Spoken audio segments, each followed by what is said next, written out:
Fire away. Well, when you looked at the video, what did you see Saturday night? I saw guys playing hard. There's definitely some areas I think we got better. The first two drives of the game were better. If you take back, we had another touchdown call back 2 weeks in a row. That's no good.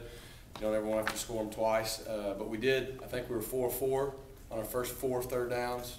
So no secret that we scored 2 touchdowns on those 2 drives. So we converted there early on better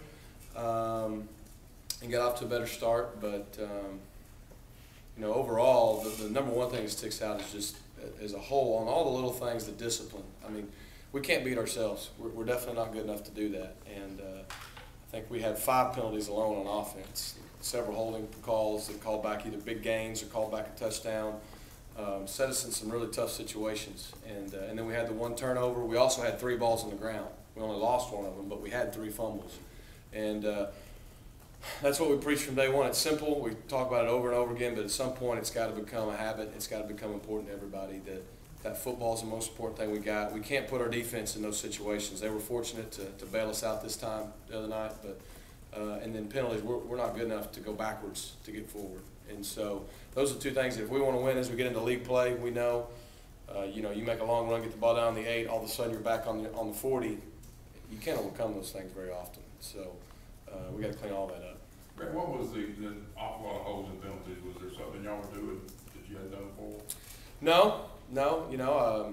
The bottom line is, some are obvious and some are close, but we teach our guys, hey, we even coach off the plays they don't call penalties on us. I mean, if we have a play where they didn't call it on a wide, but man, he grabbed some jersey they could have, we point that out to our guys and we have accountabilities for it. Same thing with the linemen, and because there's plenty of times that they don't call it that they could, and so sometimes they call it, and you never know. But no, we were just we were getting outside the framework of the body. We were grabbing some jersey at the end, little things that you got to know. I mean, there's plenty of times in that game where a guy was blocking, is about to lose his man, he let go because he knows that. But those are things that got to be second nature in the heat of the moment, because a 12-yard gain without a penalty is much better than a 50-yarder that's coming back because I held somebody. And then some of it's fundamentally getting in a better body position where I don't have to hold. But it doesn't matter how or why. I mean, 2 games in a row now, I think we've had 4 or 5 penalties on offense. We've had a touchdown called back in both games on offense, and so that alone is no good. We'll get beat if we do that very often.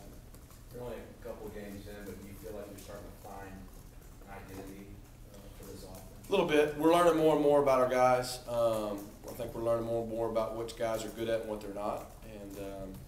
And I do think as a whole we saw improvement in game 2 from game 1.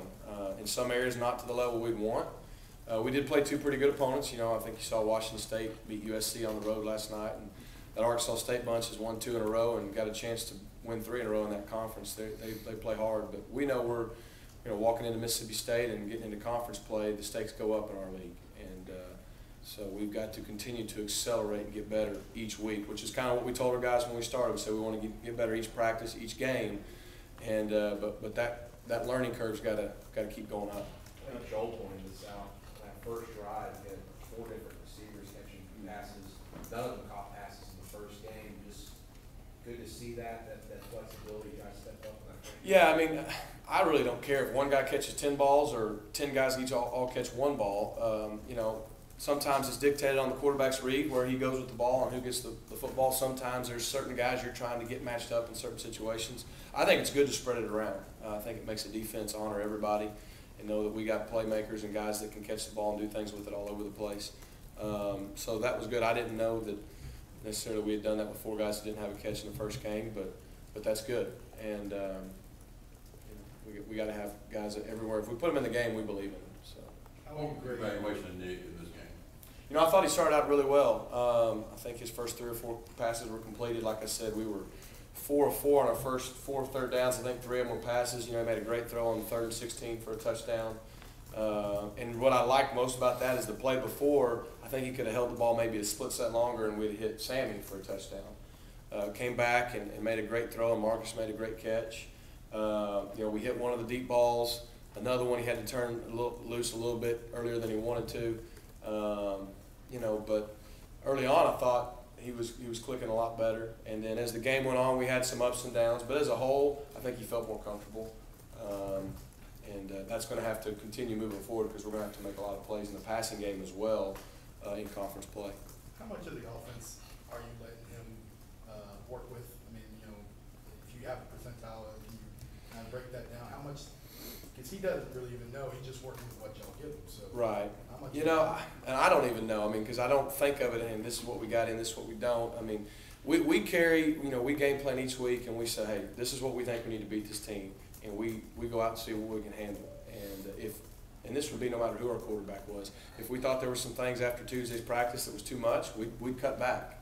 And we kind of do that every week. So we have not consciously said, oh, we can't do this, we can't do that. We've, you know, maybe kept in mind his strengths and other guys' strengths and what we decide to do. But, you know, I get asked that every week. I really don't know a percentage. I know that we walk into a game, we feel like we've got enough in our arsenal to win the football game. With the Nick's comfort level, just how much is that due to the practice week before? A lot of guys mentioned how he looked better in practice week before from week 1 to week 2. How much did that help, you know? I think a lot. I mean, more times than not, if you practice well as a person or as a team, you play better. I thought Tuesday and Wednesday last week we had good practices. Thursday, not so much. Well, it showed in the game. We started out well, kind of hit some rock spots, and we finished well. You know, and he did have a better week last week because I think he was more comfortable getting that first game out of the way. Has to give anybody some confidence. So, you know, that's got to keep happening each week, no doubt.